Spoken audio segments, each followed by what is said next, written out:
Hi, hello, வணக்கம் and welcome to the channel Anand ஆன்மீகம். இன்றைக்கி நான் சொல்ல போகிற வார்த்தை வந்து என்னன்னு கேட்டிங்கன்னா, காலம் தொட்டு பல்லாயிரம் காலமாக பல நூறு வருடங்களாக இந்த வார்த்தையை வந்து எல்லாரும் சொல்ல கேட்டிருப்பீங்க. அது மட்டுமே இல்லாமல் ஒவ்வொருத்தருக்குமே வந்து தனிப்பட்ட ஒரு அனுபவம் அப்படின்னு சொல்லும்போது, ஏதோ ஒரு சுப நிகழ்ச்சிகள்லையோ, சுப விஷயங்கள்லையோ கண்டிப்பாக இந்த வார்த்தைகள் வந்து பெரியவங்க வாயிலேருந்து வரதை நம்ம எல்லாருமே கேட்டிருப்போம். அது ஒரு ஆசீர்வாதமாகவும் நம்ம எல்லாருமே எடுத்திருப்போம் அப்படின்றது தாங்க உண்மை.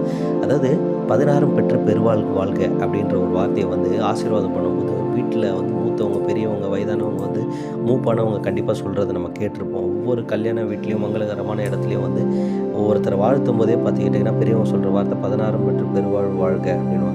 இது வந்து காலப்போக்கில் தெரிஞ்சு சொன்னாங்களோ தெரியாமல் சொன்னாங்களோ இன்றைக்கி நடைமுறையில் பார்த்துக்கிட்டிங்கன்னா எவ்வளோ பேருக்கு இதுக்கான அர்த்தம் தெரியலங்க. ஏன்னா 16 பெற்று பெருவாழ்வு வாழ்க அப்படின்னு சொல்லும்போது இவங்க 16 குழந்தைங்க அப்படின்றத வந்து மீன் பண்ணி ஜஸ்ட்டு கிட்டிங் அப்படின்ற மாதிரி ஒரு கலாய்ச்சிட்டு ஜாலியாக போயிடுறாங்க. ஆனால் அந்த 16 விஷயம் என்ன அப்படின்னு கேட்டிங்கன்னா, புகழ், கல்வி, வலிமை, வெற்றி, நன்மக்கள், பொன், நெல், நல்விதை, நுகர்ச்சி, அறிவு, அழகு, பெருமை, இனிமை, துணிவு, நோயுண்மை, நீண்ட ஆயுள்.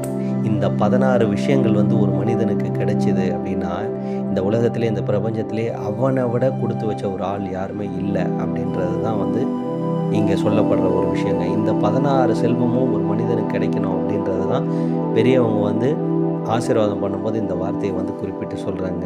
ஸோ நான் சொன்ன இந்த 16 விஷயம் என்ன அப்படின்றது கண்டிப்பாக உங்களுக்கு தெரிஞ்சிருக்கும், புரிஞ்சிருக்கும்னு நினைக்கிறேன்.